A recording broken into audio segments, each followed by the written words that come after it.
Hello and welcome to the Mental Health and series. This is our first episode of this little series, and today we are joined by Luke and Camille Mayeux, and they are in Texas and they went to Divine Mercy University. They actually met in the program there. We all graduated the same year together and had, I think, our first picture together actually at our graduation.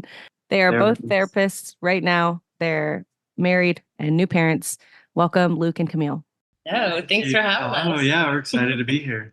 Very excited to have you. Very excited to kick off this little series with the two of you. Just a little intro story. Luke and I met in Louisiana, and he's from the area that I lived in. We were friends in the same Bible study. And he told me he was applying for a program at Divine Mercy University. I looked at it, I was like, I don't know. And I looked at the psychology program, and I was like, actually, yeah, that sounds like a good idea. I should go for that. We kind of had the same thing in the beginning. It was like, let's just try one semester and see how it goes. And if we don't like it, we don't have to continue. And then we finished the program around the same time, graduated at the same time. So Luke is the reason I have this degree. So thanks. Shout out Oh, to Luke. yeah, no problem. So my first question for you is, okay, you're a therapist. One of my other people is a counselor. Is there a difference? Can you give a little differentiation, therapist, counselor? Yeah, I mean, I would say that they're the same thing. But I know that in different states have different like credentials or titles. And so like in Texas where we're at, we're licensed professional counselors.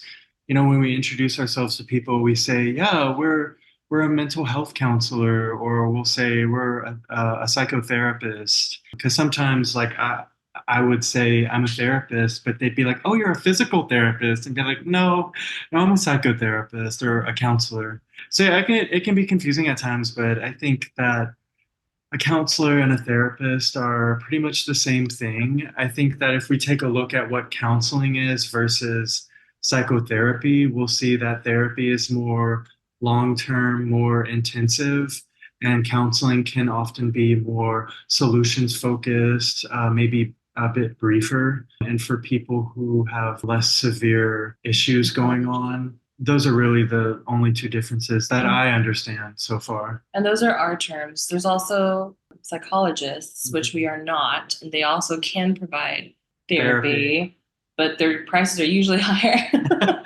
And they have their doctorate. Yeah, psychologists are, well, clinical psychologists are usually like at the doctorate level. They do a lot of testing and assessments that we're not Yes. trained in as counselors. And like And more research and stuff. So they yeah, do, they can be more research yeah, they can oriented. provide, therapy, but usually it's people like us who are at the master's level. Yeah. And then psychiatrists prescribe medication. So those are the big differences. Oh yeah, those are good differences. I remember I met someone who was getting their PhD in kinesiology and I was like, "Wait, so is this like I study psychology, but it's not clinical. You're studying kinesiology not to be a physical therapist. It's like the research side." She said, "Exactly. Most people don't know that." And I was like, "Oh, okay." Physical therapist is different from kinesiology the same way therapy is different from psychology. Nice. Thanks for the differentiation. So, let's talk about the what they call the model for flourishing now, but we were always calling in school the CCMMP, the Catholic Christian Meta Model of the Person, which is published by, all the people at Divine Mercy University before that called the Institute for Psychological Science, I think, IPS Yeah. model maybe. Can we generally just talk about mental health and wellness, which is the title of this episode, and what this model for flourishing means? I will always call it the CCMMP. Yes, dude. So I just want to say that, like, it is now the model for flourishing, but that's too hard to say. So I'm just going to say CCMMP. And But what we want that to means, include it in like every single thing that we like turn yeah, like in when we did our research papers, we had to cite so many CCMMP, times. page, whatever, So whatever. it's ingrained. So I should have got it tattooed, honestly. Like, I think it's not too late. Yeah, it stands for the Catholic Christian Meta Model of the Person. Basically, it's a huge textbook. I want to say it's like at least 3 full inches thick. It talks about the philosophical, theological, and psychological perspectives of human flourishing. And so, if I were to break it down, like with the philosophical part, it talks a lot about virtues and how living out um, the cardinal virtues, and then the like faith, hope, and love, and then Theological. the theological virtues. Sorry, the theological virtues, and then the cardinal virtues, which are prudence, temperance, justice, fortitude, how those can help people flourish. And then the theological part is obviously it's more rooted in a Catholic anthropology. Camille, how would you describe like the theological part? It talks a lot about just the general dignity of the human person. And so even though it was written from a Christian perspective, it really is easily utilized by anybody just because the underpinning of it all is just the innate intrinsic dignity and worth of the human person. And it really just talks about just the natural law in our hearts and kind of having that be our guide. It's not like a methodology for therapy, but it is a framework that really helps the clinician understand the clients more fully because we're looking at the client and all of their humanity, which is a lot. So it helps to kind of divide it up in that way. But yeah, just our innate goodness really that's underneath everything, no matter how messed up a client might feel or anything like that. So that's obviously a really good foundation to have as clinicians, starting off working with anybody. And then the psychological is basically placing an emphasis on our development through a sociocultural perspective and just like the stages of development and attachment theory and stuff like that. But I think Camille hit it on the nail when she said it's more of a framework that helps us to view the whole person instead of like a type of counseling theory, like how to do therapy with the person. Mm-hmm. It's a really comprehensive guide for how to see the whole person. And Yeah, it's personally like one of my favorite references. It's like scripture, the catechism, the CCMMP. Like there, I think it's like up there. It's very theologically based, scriptural based, a lot of saint references, of course. It's just a great point of reference. And I like that you made the differentiation that it's not methodology, that it's a framework. Yeah, no, they really hammered that in to me, and they really made that clear. But it's really unique, honestly. But I think that because of how it's written, anyone can benefit from reading it cover to cover, sure, but it's a lot. So even just like flipping through, and skimming it is just, I don't know. There's just a lot of truth written in there. We're a fan. We like it a lot. It brings in stuff from like methodology like too. That's probably my favorite part actually. They'll talk about CBT when they're talking about like the cognitive parts and they'll bring up more the psychoanalytic when they're talking about attachment and things like that. And so I really appreciate that they highlight all of that in explaining. So coming from this foundation of each of your practice, but definitely of your education, this is kind of a very general episode. What would you say the terminology of mental health, why we're including wellness in this? What does that mean for both of you as therapists using that CCMMP model? I think that just having an education at Divine Mercy University with like the meta model as our guide, our foundation, helped me to view mental health as more than just the psychological aspects of the person, but to kind of think of it as like a wellness model, all aspects of the person, mental, emotional, spiritual, philosophical, theological. Whenever I'm like working with a client and I'm thinking about like their mental health, quote unquote, I'm really thinking about like their whole being. We talk in terms of mental health, especially as like a society. And like I follow a lot of therapists on Instagram, and the conversation about mental health is at a record high. And that's super exciting. But I think that even the phrase mental health it's not adequate. I think it's just, maybe it should be called like total body health or something, or just total wellness. Mm-hmm.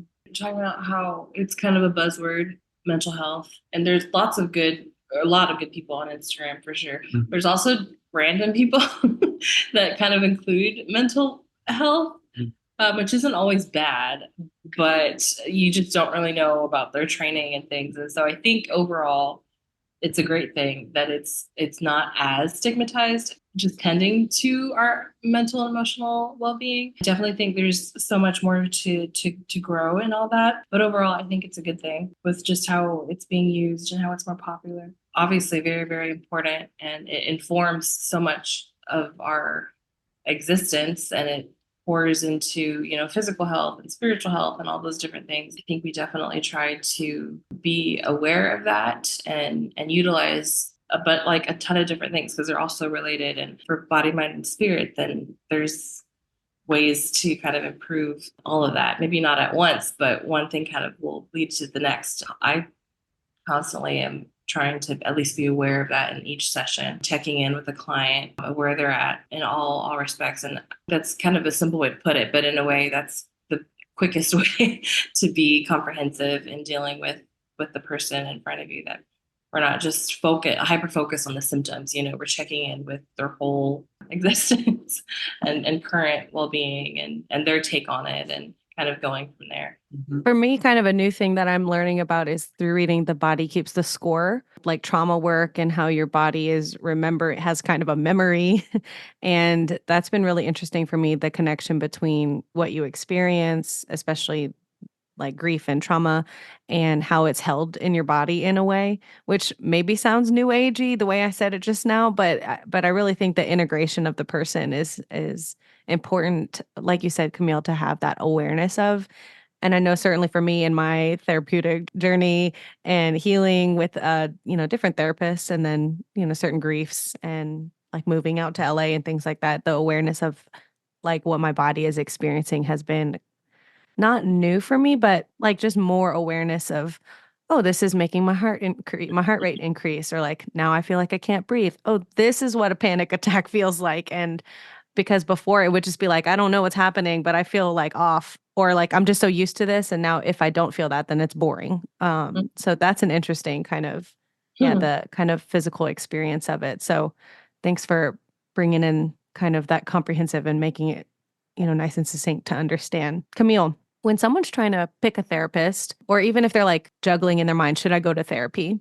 Can you talk about that? Can you talk about the process of choosing a therapist and the process of deciding to go to therapy, and what that might look like for a person, and what tips you might give to someone to start that process? Yeah, those are good questions. If it's kind of been on your mind consistently, on your mind and your heart, even just that is a good reason to go. I can't think of a negative going to therapy. You're never not going to benefit from it. I think everyone, no matter how well they're doing, could benefit from it. I guess my thought on that would just to not really overthink it. If it's on your mind, it's on your heart, I think you should at least give yourself the opportunity to check it out. And if it's not for you, then that's fine too. With that in mind, I feel like that's a good way also to pick a therapist. I think it's really easy to kind of stick with the first therapist that you meet. And sometimes that's totally fine. But I would want to challenge the person, as I recently challenged myself, being a client, to really find what works for you and to therapist shop if that is necessary. Definitely read up on their style and like how they go about therapy. Google some phrases if kind of confusing terminology. If they offer like a quick consultation on the phone, I think that's great because you can kind of listen to them and kind of get more of a better reading on them. And then maybe they can explain kind of their process and just kind of see what resonates with you. It is a process though. So I would say to kind of give the therapist or the clinician at least 2 or 3 sessions, because it does take time to build that rapport, which is so important. So first thoughts and advice on that. One of the hardest parts, honestly, is making that first step. Not only like searching for a therapist, but making the appointment and then showing up. I think once you've got to that point, that's already like that's a huge first step. So I always encourage my clients in the beginning that they're already on the right track just by doing that much. I agree. And be honest in the intake paperwork. Give yourself a chance to really write out what your concerns are, what you're going through. Give as much or as little detail as you're comfortable with. Because at the end of the day, like that does help the therapist see what's going on and to conceptualize the whole person. I tell clients or just people who ask me about therapy, I said, sometimes you have to go shopping for a therapist. And that's totally okay. Like I think I met with two therapists before my third therapist, and then I worked with the third therapist for like 4 years. And it was significant. It played a huge role in my healing and in our relationship. And yeah, I would also say like listen to your intuition. Finding a therapist is a lot like praying in the sense that it's a spiritual process. Like we really are allowing God to lead us to who he feels will work with us best. And so listen to your intuition, listen to the different parts of yourself that are speaking to you. Okay, IFS. Yeah, Right? seriously. I love that. And yeah, just take a risk. Just going on what you said, just because you were with your last therapist for such a long time doesn't mean that the other ones weren't helpful. I think it depends on the client and where they're at. We can't always jump straight into our trauma. A lot of times we need months just like kind of getting ourselves ready and, to do the work because it is work. There's a lot of therapists that might just kind of take you surface level, but that is still very needed. Like you have to get really good at coping. You have to be really good at knowing when you need to take some steps back and whatever, practice that grounding technique. It's really just different phases as well. I think my very first time as a client, I felt like I wasn't getting very much out of it. But in retrospect, I wasn't really giving a lot as a client because I was going in, I was like sharing all the ways that I was doing good when that's kind of not gonna get at the heart of things. Like it's great that I was doing well in these ways, but that's obviously not what I'm coming to therapy for. But it's just funny. I think I needed to kind of ease into it. And I think a lot of people are like that. It's good to shop around and even different therapists at different phases of life or different issues is a thing as well. Yeah, it's really funny just starting out in the field, worrying and wondering like what clients you're gonna have or who's gonna find you. And it's really honestly it's providential. It has to be from God, but like the certain clients that somehow walk through our door, it's just like wow, like it's really beautiful how that works. I felt that myself. I have seen that with my husband. My best friend is also a clinician, and it's really weird how our lives end up kind of being tailored to help the people, like specific clients that walk in. So yeah. So in a certain way, do your research, but don't overthink it too. Yeah. It's like that phrase, they're a match made in heaven. Hopefully. Well, I have heard, I don't know if this statistic is real or where I heard it from, but that the fit for a client therapist is like 1 in 100. Wow. Right now we're talking about what it means to find a good therapist. The opposite experience might be I went to a therapist, it didn't work out. Now I'm calling off all therapy. I tried it once, it didn't work. I'm never doing it again. Or even someone who's gone to like 3 or 4 different therapists or a dozen different therapists and it's not working out. What would you say to someone who's really just having a negative experience with everyone they encounter? That's a good That's a question. very good question. I would be interested in knowing more about what their experiences were specifically. I don't know quite how to phrase this, but I would be interested in knowing if there's a part of the client that was originally resistant to therapy and if it's just continued throughout all 12 therapists, or if they just had a completely horrible experience with the therapist, like themselves. I don't know if that sounds horrible to say on my end, like if that's too. Well, you wouldn't phrase that to a client. I think maybe we would like challenge them to be like, okay, give me whatever, 5, 10 sessions, and then we'll see what your thought is. Or I check in with them each session. That's a tough one. Because it's true that I've heard horror stories from clients. They're like, your therapist said what? Your therapist did what? I don't know. I like to think of it like police officers. Like there's really, really great ones and there's really, really not. Yeah.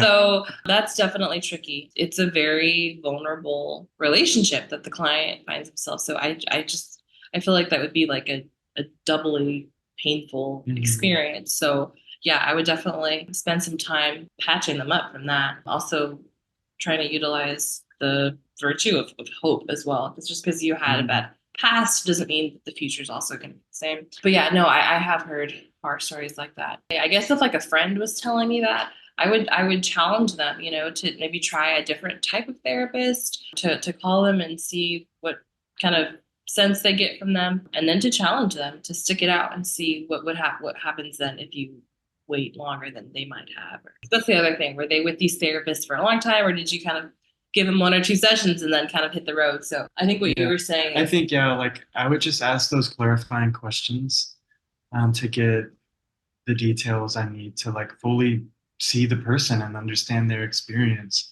And then I think what Camille was saying is continue to affirm the emotions, help them, instill hope in them and help them lean on that virtue as we try and guide them in the right direction. Thank you. Yeah, I know we didn't talk about that in the pre-interview, but I was like, oh, what about this? Sorry. oh, that's a good one. Yeah, that's a really good question. There's a lot of people like that for sure. I may get a lot of heat for this, but sometimes therapy isn't right for certain people. And Ever or at a certain time in their life? maybe at a certain time in their life, but maybe not ever. This is a very recent development in me that I've started to think about and sift on. I've become more open to the idea that maybe therapy will not help certain people or isn't good for certain people if those people aren't at a place in their life where they can embrace it or be receptive to it. I'm starting to be okay with that as a possibility. It's definitely a hot take. It's a hot take, especially coming from a therapist. I feel like I agree with it because I think mental health or psychology is still pretty new. There are probably medical practices that we wouldn't use from 50 years ago because we've developed in it. And probably the therapeutic practice is going to have developments over time. And like even when I was a high schooler, I thought about being a music therapist, but there wasn't a lot of programs for that in areas that I knew I wanted to, like I wanted to stay in Louisiana. So they didn't have that as an undergrad program accessible to me at the time. And that was just I'm not going to tell you when I graduated high school, a long time ago. But so I think it might just be developing. So maybe you're right because we haven't had the developments in psychology or the mental health practice yet. Luke, did you have something else to say about your hot take? Yeah, I'm still figuring it out for myself, what to believe. Therapy's great. I love it. 10 out of 10 recommend. But sometimes people aren't at a place in their lives where they'll benefit from it. Oh, yes, I agree with that. And maybe earlier, I think what I said was very black and white. Like some people will never benefit from it. I don't think that's what I meant to say. Camille has more to say about it. No, it was very black and white. Camille laughs at me a lot about things that I say. Yeah, I agree that it's not always the best time. Going and kind of assessing is still beneficial. I think if like the individual is quite like old, like towards kind of the end of their life and they're kind of stuck in their ways, I don't really see the benefit of overturning like, all these traumas, when they're kind of in a phase where they're planning for their next life, to be frank. And I think it'd be more beneficial for like then to kind of help them get there and have peace and maybe some like light process work. Like but I don't manage symptoms. Yeah. So that's like the one thing that I would. There's not really a need, to go super deep. But yeah, and that's the thing though. Like, there's different types of therapy. There's different, even I'd say, stages of therapy. And I think a good clinician would know that if there was just a very recent loss or this something traumatic happened, we're not gonna dive into childhood. We're gonna assess where they're at and walk with them there. That's sort of kind of what you were getting at. Yeah. My wife knows my brain better than I do sometimes. There's a lot of difficult questions in our field that we're asking ourselves, especially as things progress in different directions in our field. I'm kind of on the assessing side of things. I'm always wondering if it's beneficial for someone to know their diagnosis. Is being prescriptive, beneficial to the wholeness of the person. I think I've seen it kind of both ways is having a diagnosis and taking like assessments for things and maybe to help manage the symptoms or have language for it. Is that beneficial for the person, or can it be limiting to them because then they're like, I am like this in every single circumstance? What are your thoughts on diagnosing? Great question. That's a very Do you good want to go question. first, or do you want me to No, go I'll first? take this one. Okay. I used to be almost, not quite, but almost like anti-diagnosis for a short time.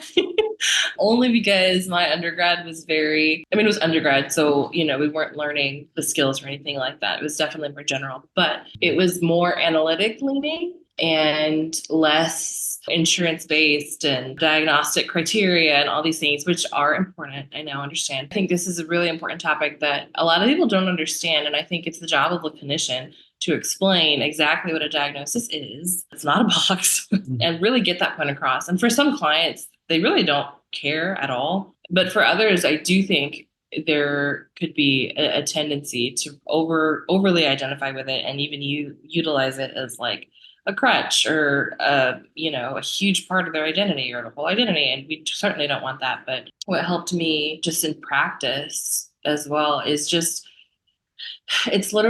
diagnosis is literally just like a cluster of symptoms, and it helps us know what to do. Because if this cluster of symptoms, then oh great, we kind of have a system for how that works, and that's literally all it is.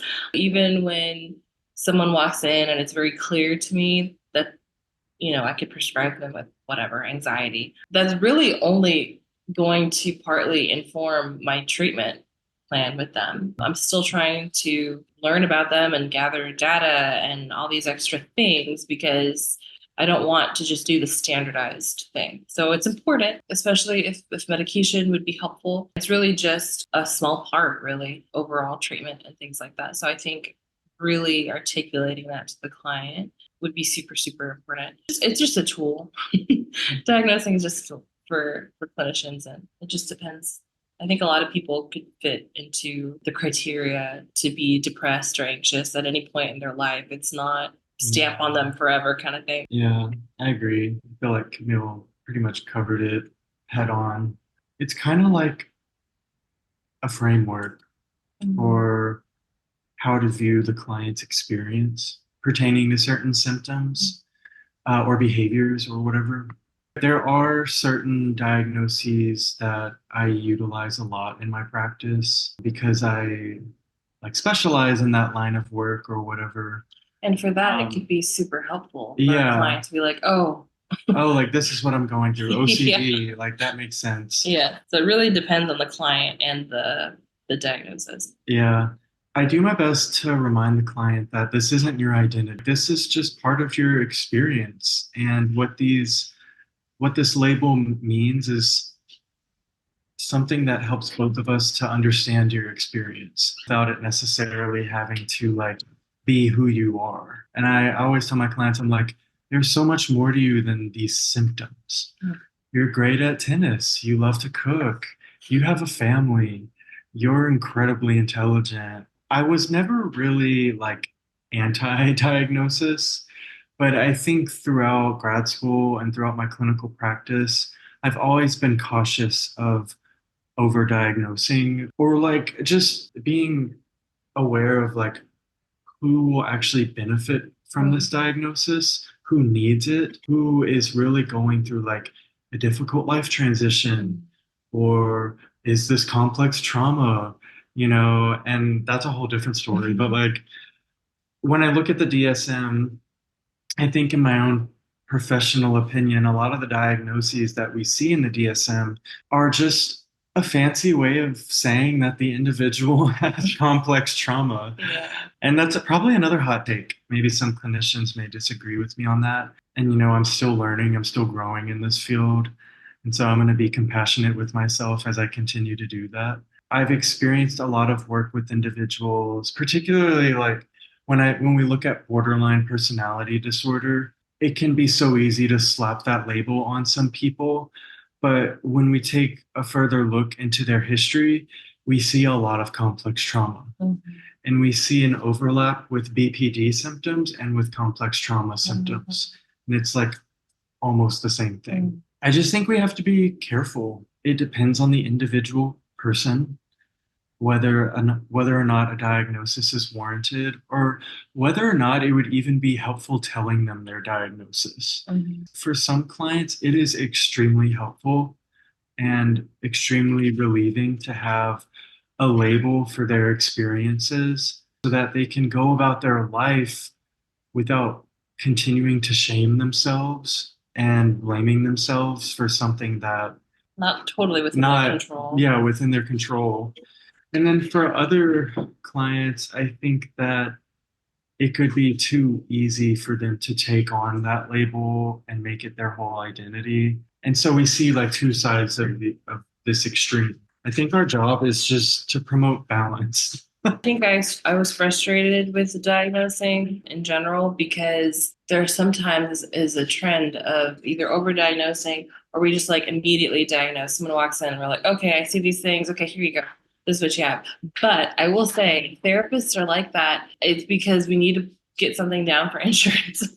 Yeah. So that's honestly the most difficult part of I think the entire field is insurance, and of course, money is tight, and the economy is rough. As a client, I would want to use my insurance. That's totally fine. That's something that they should be able to do. That means the therapist needs to have a diagnosis pretty soon, pretty quickly. So now they're kind of viewing the whole interaction with like, okay, could you check off this? You check out. And so I think that's my frustration with it, and it's not something that's easily fixed. There's still ways, obviously, to be present and view the client comprehensively while getting the info that you might need, so that they can come and see you and utilize their insurance. But yeah, I do blame insurance for all of the standardized stuff. I've heard other therapists say that, so I know that you're in good company. So, and I think I agree too that for some people, hearing someone say, you have ADHD as an adult, oh, wow, that helps me understand my whole college experience. Or having OCD and getting a medicine because there's like a chemical difference in your brain that you get to make up through medication. And I also see where you get a diagnosis for something like depression, and some people wear it like an indelible mark, like it's their baptism. And it's like, okay, I am depressed. I am a depressed person. This is what a depressed person is. And it's kind of this very stagnant mindset that you can't like get up from. And some people probably use the DSM-5 like it's the Bible. Like we were kind of saying earlier, that there's probably going to be developments in psychology past the time we die.